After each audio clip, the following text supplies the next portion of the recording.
Are you concerned about the NBA business? Everyone's talking about ratings. I'm thrilled to see it back. I don't care, about ratings, but I'm also not, invested other than just as a fan. What do you think about the future and people watching and the bubble and when it comes back and how it comes back? What do you think about the future of the NBA, Rich?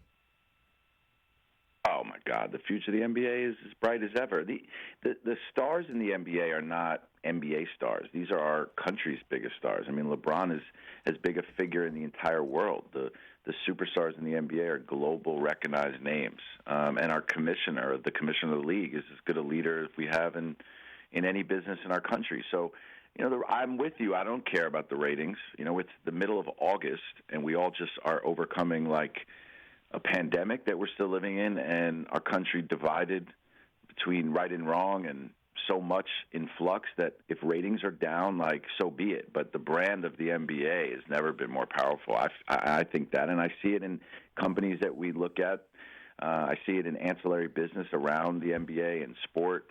I see it in the amount of content and media companies that are being created. You just see it. It's like it's nonstop. So, no, I think the NBA is in great shape. I mean, I think the only sport is truly struggling now in terms of brand and operation, reputation, and just interest is clearly baseball. Even MLS, I think, captured newer fans during this short period of time. Ratings or no ratings. Yeah, so when you say you're hearing it and seeing it in business that you're talking to, obviously, with 35 Ventures, and you're growing the brand of of Durant's and yourself and what you're putting together, what do you mean by that? With the NBA, just people are just...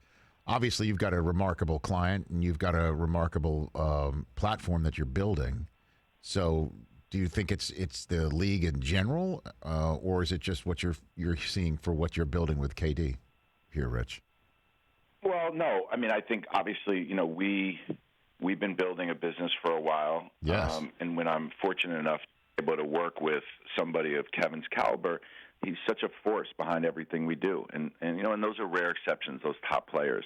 However, in general, the business of the NBA, in my opinion, and the amount of conversation around the NBA, I mean, it truly is pop culture. You see this new Players TV being launched. You see the amount of players that have media networks and Players Tribune. You see your new deal with Peacock. Congratulations to all of you guys. Thank you, sir. Sports is as commercial and mainstream as ever been before. So that's why I'm happy that like OGs like you who have been doing this when you had to struggle to do it are getting rewarded with the deal you got because you're still the best in the game. But the truth is the conversation about sports is on every platform, every medium. So I think ratings are probably just a bit more saturated across different platforms. But, like you said, I don't get into ratings. I like to feel like the effect of it. I mean, when the ratings affect me, then I get into it. But in general, I'm watching the bubble, so I'm enjoying it. Me too. And you're, just to, I guess, get in the business aspect of this thing too. I mean, the streaming world, I'm not just saying this because Peacock, and my show have hooked up.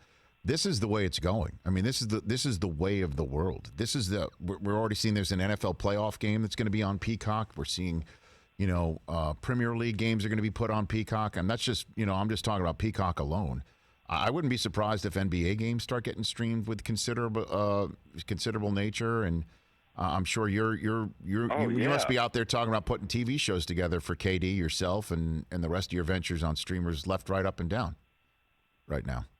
Yeah, well, I think the most powerful and richest companies in the world and in our country with the biggest balance sheets are companies that could, like the drop of a dime, become major players in these streaming deals. And I think this is an interesting time to add to so many layers of what's going on in sports and around the world, is that a lot of these media deals will be up in the next few years. The world and the way in which we consume sports and the 10 games clearly has changed for the short term. So I think a lot of these players now will be in the game to getting rights and having carve-outs and but at the same time the broadcast networks, they want to stay around, and the companies that have lived off live TV and media rights, they still need to be players, and they still have big balance sheets too. But I think in terms of our content and our business, I think just the fact that like we built this brand, The Boardroom, and the idea was to have a very kind of niche conversation about the world of sports business and the players that are involved, from the tech CEOs to the sneaker companies to the film studios and to the athletes and the managers.